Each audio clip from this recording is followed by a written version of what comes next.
Hello, I'm the Nostalgia Critic. I remember it so you don't have to. Hey everybody, it's January! You know what that means? Probably not, because I just made it up. It's Nickelodeon month!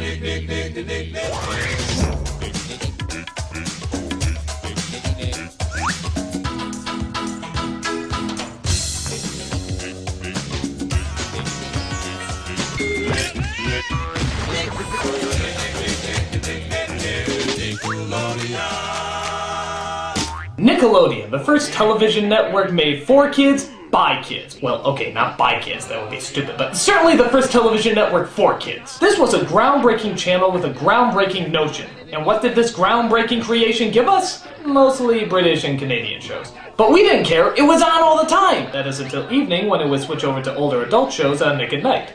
But even those were so implausible and ridiculous that we enjoyed them too.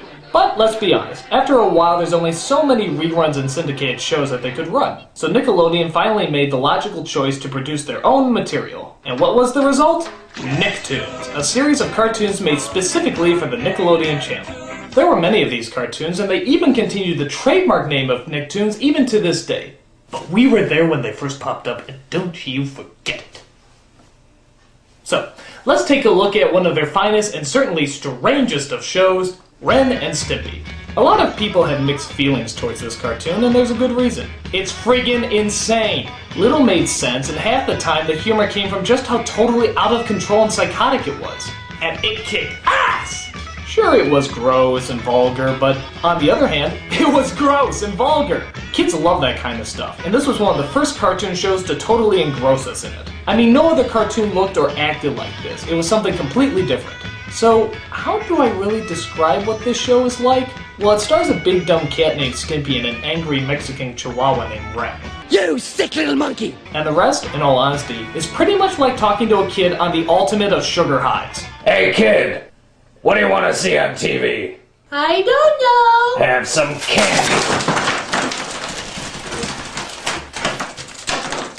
I want to see a dog and cat dancing around like Jello. Then I want to see them hit their butts together, because butts are funny. Then I want them to tell my grandmother to suck eggs. I'll teach your grandmother to suck eggs. And then I want them to take a hammer and smash themselves on the head with it.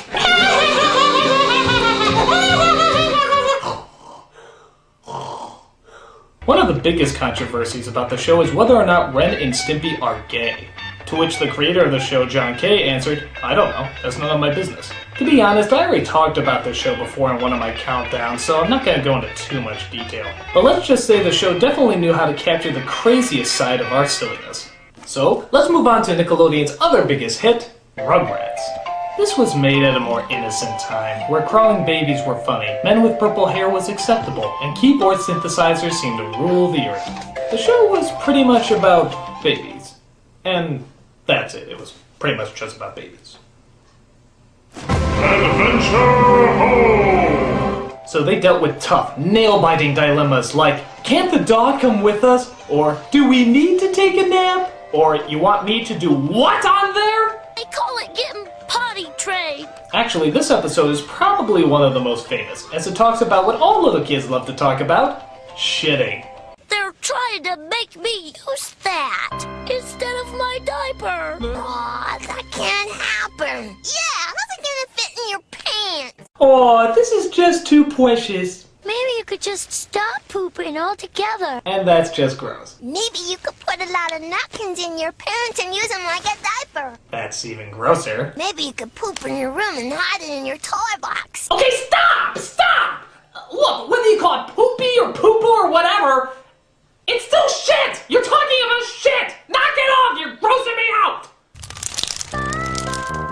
Uh-oh. Oh, that's charming. They can't make me! I'm gonna wear my diapers forever, and nobody is gonna stop me! Don't worry, kid. When you get to be 80, you have to wear them again anyway.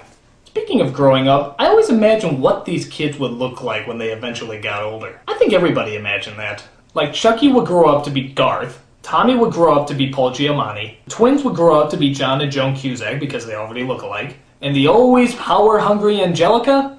Well, for some reason I always saw her as Hillary Clinton. I can't help it, it's just the first thing that popped in my head. Actually, something I always noticed about these cartoons is that they always open in a strange way. That is, they usually do an extreme close-up of something and then eventually back off to show us what it is. That sounds fine and good, but what happens when the image almost looks perverted like this one?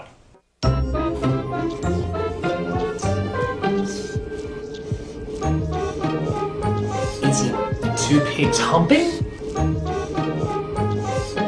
Is it the inside of a woman's... What is that? Oh, it's the inside of a dog's mouth panting. Duh! Though the other kids are cute, I guess, the one kid that everyone seems to remember is Angelica for being such a bratty little bitch. You little babies really make me laugh. Can I tell the phone? Ha ha ha ha ha. Don't you dummies know anything? Yeah, everyone remembers how harsh she was, but here's the thing. She's so mean that she's actually kind of creepy. Don't believe me? Look what happens when I put her face over these disasters.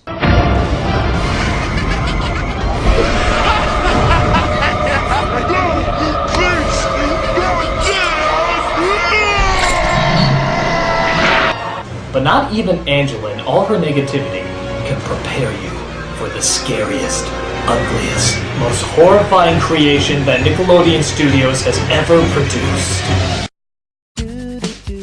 Doug. Now perhaps some of you are wondering why I think so harshly of what appears to be a relatively harmless cartoon. Well, let's just say you knew someone with a very similar name, someone who grew up with that name all his life, and happened to be raised at the exact same time this show came out. Do you think any jokes or funny remarks in connection with this show could possibly affect his life in any negative way? Do you? Do you? Look, it's Doug Funny! Hey, Doug Funny, where's Patty Mandy? Hey, Doug Funny, on the way to school? You're Doug Funny! You're Doug Funny! You're Doug Funny! You're Doug Funny! Whoa! Excuse me, just having another one of my random psychotic episodes brought on by this very show. Luckily, I didn't take anyone's life this time.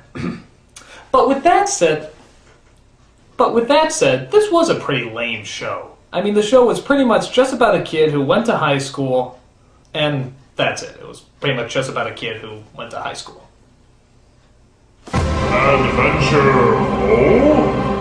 Doug, or Doug Funny if you want to know his full name, has some very odd friends like Mosquito Valentine, Bud Dink, his dog Pork Chop, and Patty Mayonnaise. What is up with these names? What, you didn't have room for Johnny Picture Frame? Larry Toilet Paper? Or Susie Contraceptive? He spends most of his time going after Patty Mayonnaise because, well, she looks pretty. And apparently that's all he needs. Patty Mayonnaise. She's just as bland as I am. Also, what is up with everybody's skin color in this show? Did the town get infected by radioactive poisoning? Yo, man, let me take care of this. I never liked them blue people. On top of that, the music always sounds like it's literally farting out its soundtrack. Just listen.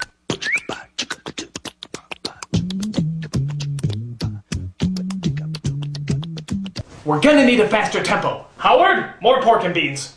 There's also this bully named Roger who constantly tries to make Doug's life a living hell. Why? Because all kids with leather jackets are just bullies now. Didn't you know that? It's like an official law. He also travels around with his pet cat named Stinky, who probably lives up to his namesake. This show is so unrealistic. I mean, what kind of boy would travel around with a cat, wear leather, cover his hair in gel, obsess over his looks, and constantly go after a submissive boy roughly his age? Oh. I think the best way to describe this show is that it's kind of like the early episode of The Simpsons. They're not funny, not well animated, and surround you in a world of awkward uncomfortableness. But whereas The Simpsons got funny, Doug just psychologically tortured me for life. I mean, psychologically tortured anyone named Doug for life. Nacho! Rocco's Modern Life. This show is kind of like Ren and Stimpy, except maybe a little bit more reserved and not quite as controversial. But it did capture a lot of the zaniness, as the show's main character was a tiny kangaroo with an Australian accent, who, for some reason, has a gigantic hole in his face. Must have been the battle of the boomerangs, koala bears, and wallabies. You know, the Great War of the Australian stereotypes. Where the dingoes flew high into the night, attacking the armies of shrimp on the Barbie, while the ancient League of Fosters bombed all the alligator hunters, leaving nothing but the kangaroos and eucalyptus leaves to brave the darkness. Or so I've heard. Rocco also has a cast of interesting characters, most notably a cow named Heifer, who's kind of like an inbred version of the starfish from SpongeBob, Filbert Turtle, who looks like Woody Allen and is just as slimy, and of course, the Big Heads, who I swear are just the Grinch's testicles if they sprouted legs and started complaining about everything. Oh, Ed, this mountain cabin sounds so romantic. You know, I used to be a man, but I thought my voice was too feminine, so I changed. Rocco himself is a pretty normal and innocent character, but the adventures he embarks on certainly are not. For example, there's one episode where Filbert is looking to practice dentistry on his friend, so he takes him to the Academy of Dentists where he performs in front of a stadium of people, but that's not the weird part. He is then taught by a teacher who is a cat with a hook for a hand, but that's not the strange part. One of Rocco's teeth breaks loose, grows 7 stories high, and starts attacking the city by destroying all the buildings while Filbert tries to dress up like the Tooth Fairy to stop him. But that's not the strange part, no! The strange part is this! Hey kids, my name is Gordon. Let's talk about good oral hygiene. Rocco went to see a professional dentist, and now his teeth are in perfect condition. You bet they are. So for as fucking weird as many of these jokes get, sometimes they hit a little too close in familiarity. Like, tell me if this bit sounds familiar at all. I never really wanted to be a dentist anyway. I always wanted to be a chimney sweep. I didn't want to be a barber anyway. I wanted to be a lumberjack. Leaping from roof to roof of the old town high-rises. Leaping from tree to tree as they float down the mighty rivers of British Columbia. And I'd sing. We'd sing. I mean, there's paying homage, and then there's just plain ripping off. And I mean it. These rip-offs of great comedians have to stop. Alright, enough is enough! This is the final! This is the very last straw! Well, at least we get some originality from the next show that popped up, Our Real Monsters. Now, I have to admit, I was just starting to get out of the Nickelodeon phase when this show came out, so I didn't watch much of it. But when I did, it was a pretty cool show. All the monsters look creative and have really funny and enjoyable personalities. The story was about an academy of monsters whose job was to go out into the world, scare the daylights out of people, and return back with their report of their progress. Gee, wouldn't it be horrible if some other successful studio pawned that off as their idea? Oh, bullshit! So in the lineup, you had Ickis, who kind of looked like the Noid from the Domino's commercials, Crumb, who looks like how most people look after laser eye surgery, just keeping it real, people, and Oblina, who kind of looks like Beetlejuice's dildo, if you had one. I guess she's supposed to have some sort of accent, but God help me if I can tell you which one. They've got to do something. If humans are not afraid of him, they could lose their fear of all monsters. It's like somebody said, this character has an accent. Oh, okay, what kind? Just an accent. They all have to work for their intimidating boss known as the Grumble, who I swear is the cartoon version of Tim Curry from Rocky Horror Picture Show. I'm just a sweet transvestite. The show was good, but I always had the feeling that some of these jokes had a double meaning. Like, listen to some of these lines and tell me if they sound decent to you. Have you forgotten why you're here? Our mothers and fathers loved each other very much, so they... To scare! They what? They what? If you see a monster, just say, Coochie Coochie Coo! Alright, nobody's going Coochie Coo around my monster. Aren't you supposed to use 2 fingers? Next cartoon. Alright, this is the last show I'm going to talk about because this is when I officially stopped watching Nickelodeon. I actually never saw a single episode of this show, but I know a lot of people did, so I decided to take a look at it. From what I can gather, it's a show pretty much just about a kid in the Bronx. And that's it. It's pretty much just about a kid in the Bronx. Adventure! It's a tough time where kids walk like they're a production of West Side Story. Girls repeatedly shout the word Arnold for some strange reason. Arnold! Arnold! Arnold! And an army of boys against an army of girls ultimately results in the boys very politely stepping out of their way. I'm hyped! There's a boy named Arnold who is blessed without the pressures of having a personality. His best friend Gerald, the one black person that every white person claims to know. And then there's Helga, who's so tough that she actually names her fists. They're gonna have to answer to old Betsy. That's not so tough. I named my fist too. This is Glenda and Pancake. I know it doesn't seem very threatening, but when you look at the, Shut up! And they had to deal with tough, nail-biting city drama that everybody in the Bronx has to deal with. Like... We're stuck downtown. I'm a strawberry. And we don't have any money! Again? Even though Helga constantly makes fun of Arnold, she secretly has a crush on him that quite literally drives her to madness. Oh, my poor lost sweetheart. How I love you. And yet I hate you. And yet I love you. And yet I hate you. And yet I love you. We love Arnold. We love him so much. No, we hate Arnold. We hate him so much. Love, hate, Also, maybe it's because I don't watch the show, but why does Arnold wear a plaid skirt? I mean, is it a kilt? Is it a jacket? Is he just an open transvestite? I mean, Brooklyn, that wouldn't surprise me, but come on, how about a little clarification? Oh well, for whatever reason, I guess the show didn't seem that bad from what I saw. But sadly, I've reached my peak by this point. I had grown older, and Nickelodeon cartoons no longer seemed to entertain me. It's strange to think that for all the loud and bizarre shows I remember, Nickelodeon actually had a lot of quiet and subtle shows as well. It was like the mood swings of children's programming. But we loved it, every last bit of it. Nicktoons were different, surreal, and one of a kind, making it a very memorable part of our childhoods. And trust me when I say I'm not really as bitter about the whole Doug show as I let on. I mean, it didn't leave nearly as bad a mark as you may think. Oh, the singing. It's coming back! It's coming back!